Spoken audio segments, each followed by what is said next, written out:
Hello दोस्तों, एक बार फिर से आप सभी का स्वागत है मेरे यूट्यूब चैनल ज्ञान गोल पे।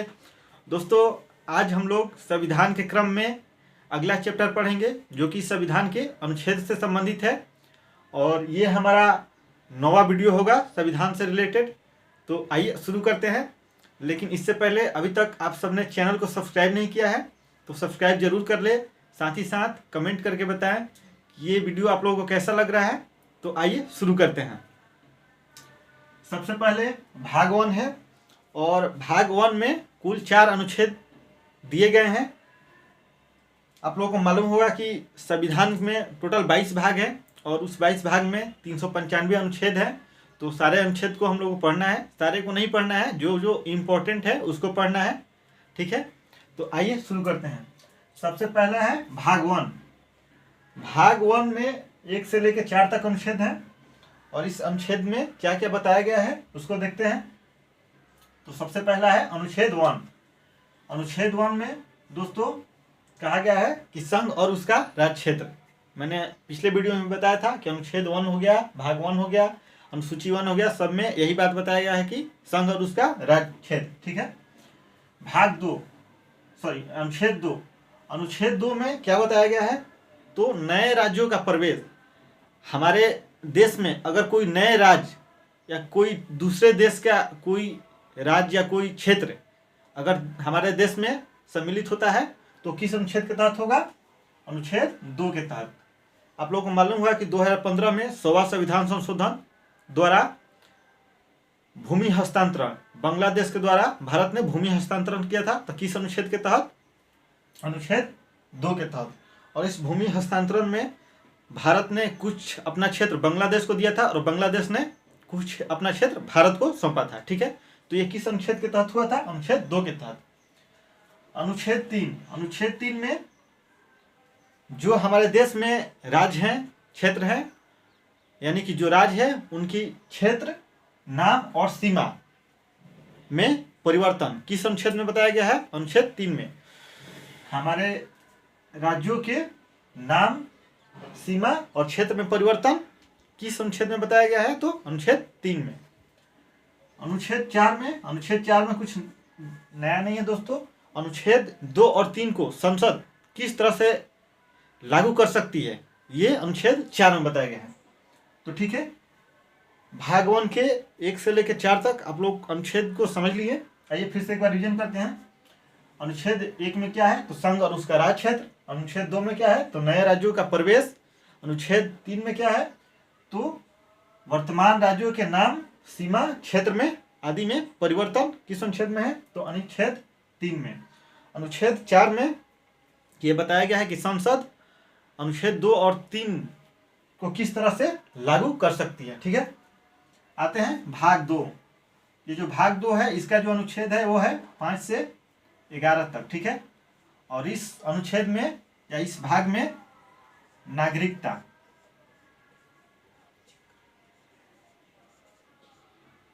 नागरिकता के बारे में बताया गया दोस्तों कि किस तरह से हमारे देश में नागरिकता मिलेगी। ठीक है, आइए देखते हैं अनुच्छेद 5। अनुच्छेद 5 में कहा गया है कि 26 जनवरी 1950 यानी कि संविधान लागू होने के समय या उसके बाद से जो भी लोग भारत में जन्म लिए हैं या भारत में हैं वो सब भारत के नागरिक होंगे। ठीक है, अनुच्छेद 5 में क्या कहा गया है कि संविधान के लागू होने के समय जो भी लोग देश में जन्म लिए हैं या जो भी लोग देश में हैं वो सभी भारत के नागरिक होंगे।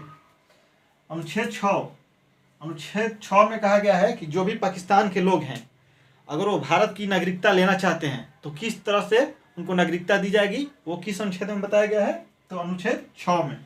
ठीक है, अनुच्छेद 7। अनुच्छेद 7 में क्या बताया गया है कि जो भी लोग स्वतंत्रता के बाद पाकिस्तान में चल गए थे, स्वेच्छा से पाकिस्तान में चल गए थे और वह पुनः भारत की नागरिकता प्राप्त करना चाहते हैं या भारत में पुनः आकर रहना चाहते हैं, यहाँ के निवासी बनना चाहते हैं, तो किस अनुच्छेद में बताया गया है, तो अनुच्छेद 7 में। ठीक है, अनुच्छेद 8। अनुच्छेद 8 में ये कहा गया है कि 26 जनवरी 1950 यानी कि संविधान लागू होने के समय जो भी विदेशी लोग भारत की नागरिकता नहीं लिए थे और उनके जो वंशज हैं, सॉरी उनके जो पूर्वज हैं वो भारतीय मूल के हैं, तो उनको किस तरह नागरिकता दी जाएगी इसके बारे में अनुच्छेद 8 में बताया गया है। आइए आगे बढ़ते हैं। अनुच्छेद 9।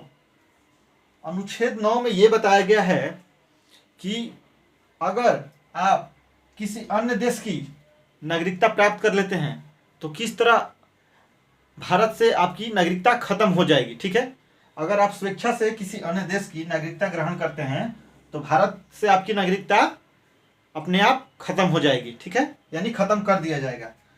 अनुच्छेद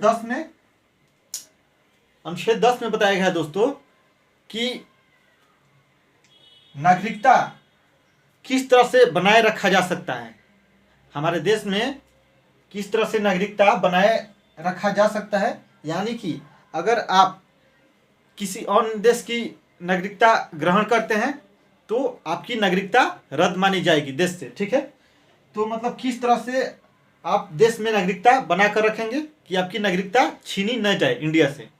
तो इसका वर्णन किस अनुच्छेद में किया गया है, तो अनुच्छेद 10 में ये बताया गया है। अनुच्छेद 11 में संसद को यह पावर दिया गया है, यह अधिकार दिया गया है कि नागरिकता के संबंध में आप विधि बना सकते हैं। यानी कि संसद नागरिकता के संबंध में कोई भी विधि बना सकता है। किस अनुच्छेद में है, तो अनुच्छेद 11 में। ठीक है, यहाँ तक आप लोग समझ गए होंगे।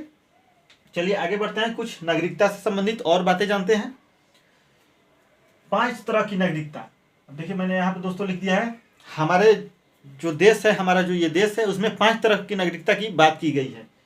तो किस तरह से, सबसे पहले जन्म से, यानी कि 26 जनवरी 1950 संविधान लागू होने के समय से आपका अगर जन्म होता है देश में तो आपको नागरिकता दी जाएगी। तो ये हो गया जन्म से नागरिकता। ठीक है, उसके बाद है वंश परंपरा द्वारा। अगर आपके माता पिता, आपके दादा दादी कोई भी भारत के नागरिक हो और आप उसके वंशज हैं तो आपको नागरिकता दी जाएगी। यानी कि पुरानी जो वंशज हैं, जैसे कि आपके माता पिता हैं, अगर आपके माता पिता भारतीय नागरिक हैं और आपका जन्म होता है तो आपको स्वयं ही भारत की नागरिकता मिल जाएगी। ठीक है, तो ये हो गया वंश परंपरा द्वारा नागरिकता। उसके बाद देशीकरण द्वारा। देशीकरण से मतलब है दोस्तों कि अगर आप इंडिया में रह कर यहाँ की नागरिकता लेना चाहते हैं तो उसके बारे में बताया गया है कि देशीकरण द्वारा आपको नागरिकता दी जाएगी। उसका कुछ प्रावधान है कि आप कितने दिन तक इंडिया में रह सकते हैं और उतने दिन आपके पूरे होने पर आपको नागरिकता दी जाएगी। उसके बाद है किसी क्षेत्र को भारत में मिला लेने पर नागरिकता। अगर कोई भी क्षेत्र भारत अपने अंडर में ले लेता है, यानी अपने देश में मिला लेता है, जैसे अभी पीओके जो है, पीओके को अगर भारत अपने क्षेत्र में अगर मिला लेता है, उसको जीत लेता है, तो उस देश में, उस क्षेत्र में जो भी नागरिक हैं उनको स्वतः ही भारत की नागरिकता प्राप्त हो जाएगी। ठीक है, उसके बाद है पंजीकरण द्वारा। आप रजिस्ट्रेशन के माध्यम से देश में आवेदन देके रजिस्ट्रेशन करा के आप यहाँ की नागरिकता ले सकते हैं। तो कितनी तरह की नागरिकता हो गई, 5 तरह की। ठीक है, तो हमारे देश में 5 तरह से नागरिकता प्राप्त किए जा सकते हैं। ठीक है, आगे बढ़ते हैं। नागरिकता में संशोधन। पहली बार दोस्तों नागरिकता में संशोधन 1955 में हुआ था और ये नागरिकता संशोधन अधिनियम 1955 कहलाया। ठीक है, और इस नागरिकता संशोधन अधिनियम 1955 में अभी तक कुल 6 बार संशोधन हुआ है। पहली बार नागरिकता संशोधन अधिनियम कब हुआ, तो 1955 में, और इस नागरिकता संशोधन अधिनियम 1955 में अभी तक 6 बार संशोधन किया जा चुका है। ठीक है, तो पहला कब हुआ था, 1955 में संशोधन, 1986 में, उसके बाद 1992, फिर 2003, फिर 2005, फिर 2015 और लास्ट में 2019। अभी हमारे मोदी जी जो आए हैं वो 2019 में नागरिकता में पुनः संशोधन किए हैं। तो नागरिकता संशोधन अधिनियम 1955 में कितनी बार संशोधन हुआ है, तो 6 बार। तो आशा करते हैं कि इस नागरिकता और भाग 1 और भाग 2 के जितने भी अनुच्छेद है आप सबको याद हो चुके होंगे। तो मिलते हैं अगले वीडियो में। जय हिंद, जय भारत।